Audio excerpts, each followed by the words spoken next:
right. Welcome to the Rods Podcast here with my co-host, Mike McKnight. Hello, everybody. Thanks for joining us. We've got an awesome race update from a most recent adventure that Mike went on up in Oregon, was it? Washington. Yeah. Similar country. So super excited to hear about this. As you all know, Mike is an ultra marathon runner, and not just an ultra marathon runner, but a professional runner, and is very competitive in these races and had an amazing experience this last week, not just from a running standpoint, but also from an advocacy standpoint for one of the children that he is running for. And so excited to be able to explore that further. Let's kick it off, Mike. Tell us a little bit about your background with this race, because I think you've done this one before, and tell us a little bit about the race as a whole. Yeah, so this is my third time doing this race. It's called the Bigfoot 200, and it starts at the base of Mount St. Helens.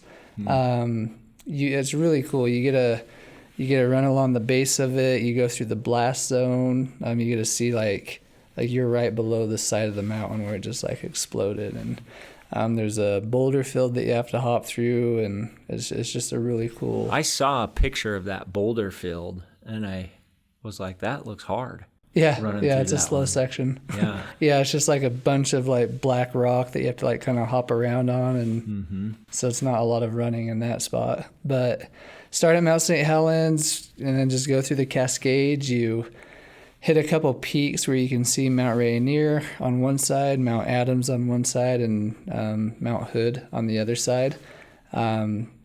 Just lush trees, deep in the forest. It's a very rugged, remote area.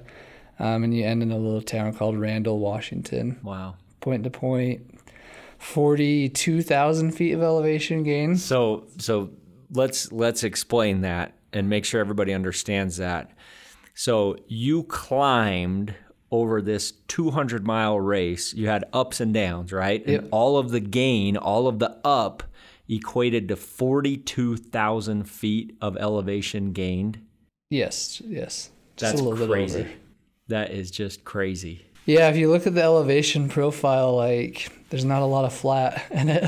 I did look at it. It's crazy. It's up and down the whole way. Straight up, straight down. Like there's just sections where like you're just like basically on your hands and feet. It's so steep. It's crazy. Wow. And then this year in particular was really hard because there's a lot of down trees.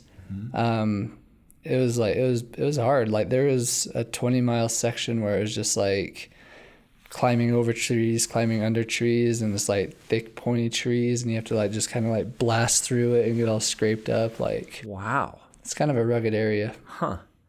And so something that always fascinates me is how long it takes. So how many hours from start to finish, and how much of that did you sleep? Yeah, so I've done, this is my third time doing this race. The first time took me 69 hours. The second time was a really good year for me. It took me 51 hours. And that was I set the course record with that. And so going into this race, that was still the course record, so I was hoping to beat it. Yep. But I learned probably by about mile 90 I wasn't going to beat it.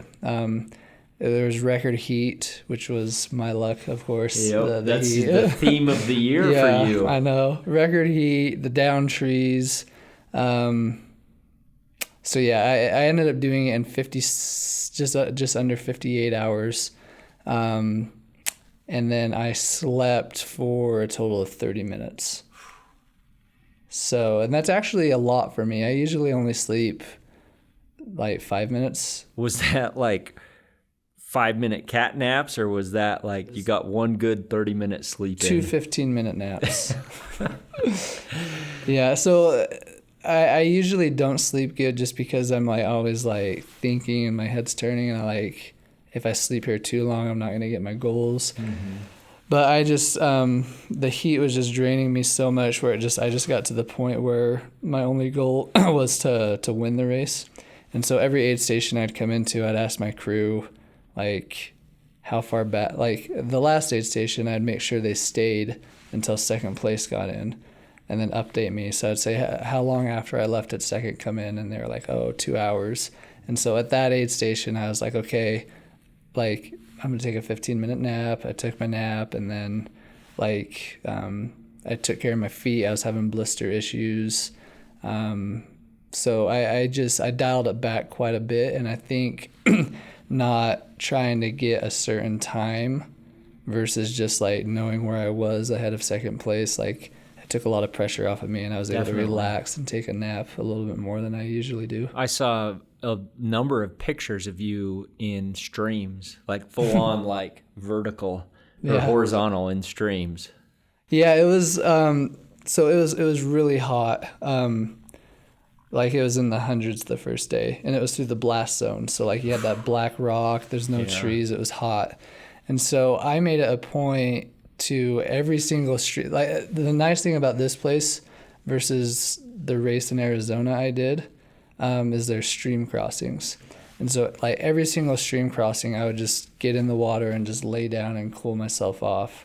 And it helped a lot. Like me and two guys, like we were together for the first 60 miles, like, and I would stop and cool myself off, and they wouldn't. And you could just tell by about mile 60 they were super drained, and I was able to keep going. Yep. So it helped me a lot to cool off, but I never get blisters in this race. I got a lot of blisters. Your shoes were all wet. Yeah, my feet were just wet for the whole thing, and so they rubbed, and it was blisters are painful. I don't know how runners deal with that. Yeah, that's real. So last time you ran this race was last year, right? 2 years ago. 2 years ago. COVID canceled it last year. That's right. So you set the course record, took first place. Mm-hmm. So you were coming back to defend your title this year. And how'd you shake out as far as place? Yeah, so I was able to, I got first, and I finished, I believe it was roughly 22 miles ahead of second. That's a number of hours then. Yeah, it was, I did 57, just under 58 hours. It was like a minute under 58 hours. And then second finished in 63. So it was about 5 hours. Yeah. So here's note to self on next time. You can take a longer nap. I know. That's impressive, Mike. That's awesome. What would you say as you're going through this, as you and I have talked about it, you said it was like hard. Like there was a number of times like you wanted to just tap out. And so tell us about those moments. And let's elaborate a little bit more on when those moments are. I mean, heck, you won the race. You won by 5 hours, yet there were still moments when you're like, I don't know if I really want to do this. Like, I don't even know if I'm going to finish this. I may, like, consider tapping out type of thing. So, I mean, the blisters are manageable. Like that wasn't what was making me want to quit. Like when I stop and get going, like my feet hurt a lot, but like once you get going, they just kind of go numb and you can keep going. But I was having, and I don't have this often, but I was having stomach issues for the first day, and I'm sure it was because of the heat. I was really looking for, like, usually when it's hot and I do have some stomach issues, when I get to the nighttime, I'm able to like I don't know if you remember Cocodona, but I was like in 20th during the day. Yep. And at night I moved up to second. Just my stomach can click a lot better when it's cool. Yep. But at this race, it didn't cool off at the night. Like this is the first time in a race where I like had to get into water and cool myself off at 2 a.m. because it was still really hot. Wow. And so like my stomach just wasn't settling. I wasn't able to eat anything. I was puking, and like you can like I can run through pain just fine, but like when I can't eat and when my stomach hurts, it's pretty miserable. So just when my stomach was hurting, I was wanting to tap out. And then, it's hard to like I try to go aid station to aid station, and aid stations are usually 8 to 20 miles apart, and it, mentally it's a lot easier to grasp. But, when your stomach's hurting and you're at mile 70, it's kind of hard to go 130 miles to go, and you got 20 miles between the next aid station. Yeah. And You basically have to run almost a marathon to get to the next aid station, and you're in pain. You're in like pain. Imagine starting a marathon in pain. Like that's just that's not a good place to be. Yeah, and then your energy's drained too. Like, so the people that I think are real heroes at these races are the people who are coming in towards the end. Because gut it out. Yeah, because like it started Friday morning and I finished Sunday evening. So I only had to go through 2 nights of this. The race finished last night at 9 p.m. Today is Wednesday. So I was able to have Sunday night, Monday night. I had 2 full nights of sleep while some people were still out doing this. There. Yeah. So yeah, it's a long event, and it's hard to sometimes grasp like. So anyway, so what I was going to say is like, I feel like I'm pretty mentally tough, but like if I get to a point, like I know I can do these things in 2 days, like I've done it multiple times.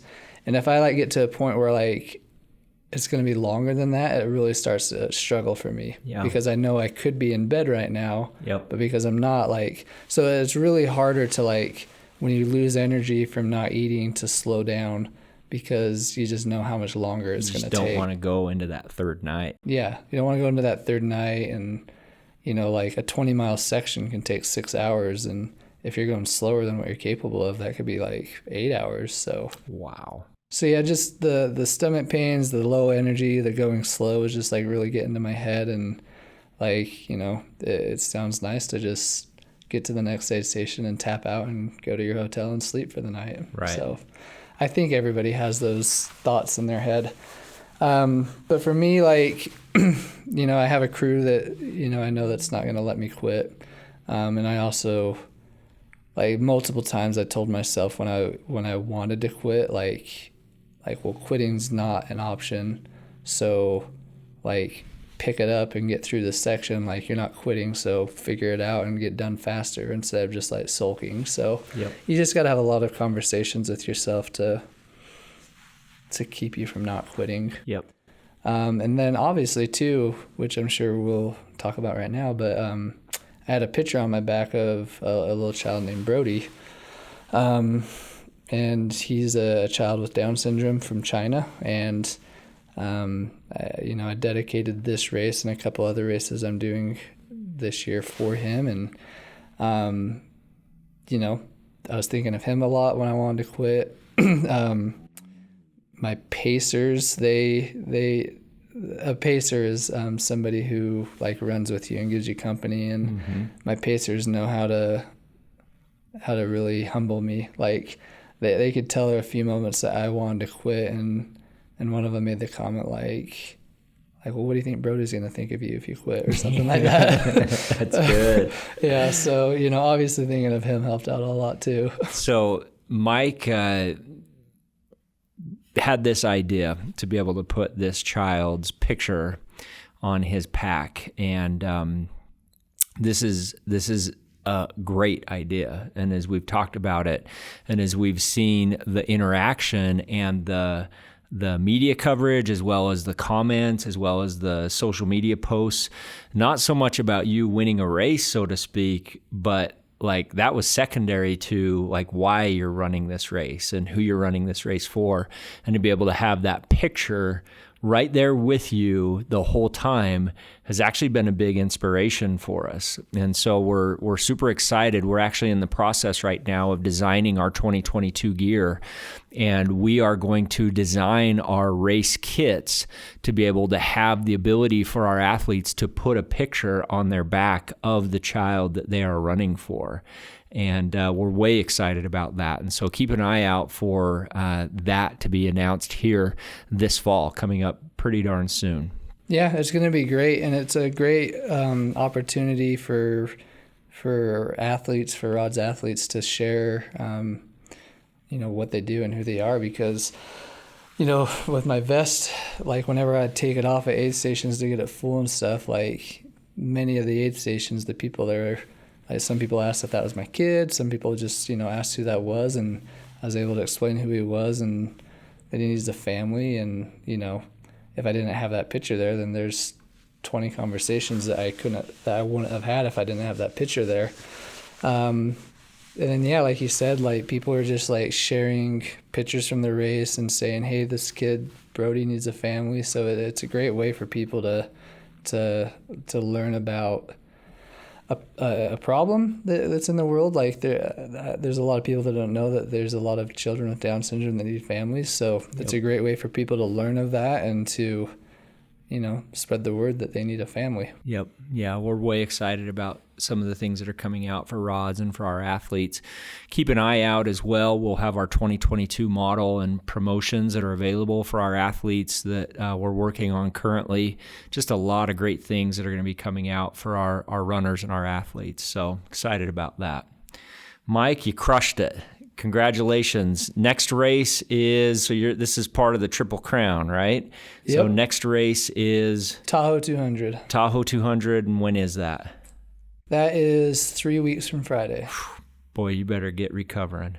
I know. I got to get these blisters taken care of. And then after that, it's Moab, right? Yeah. And that is in October? Yeah, October 9th. Crazy, the amount of miles that you're putting on. Amazing. Yeah, there's 60 of us doing it. So the Triple Crown. So these 3 races are just individual races, but then there's also people that can do all 3 of them. And this year there's 59 of us who are doing all 3 of them. Wow. Yeah. Well, great job, Mike. Keep up the great work. Thank you. Appreciate it. All right. Stay tuned for our next episode. Have a great day.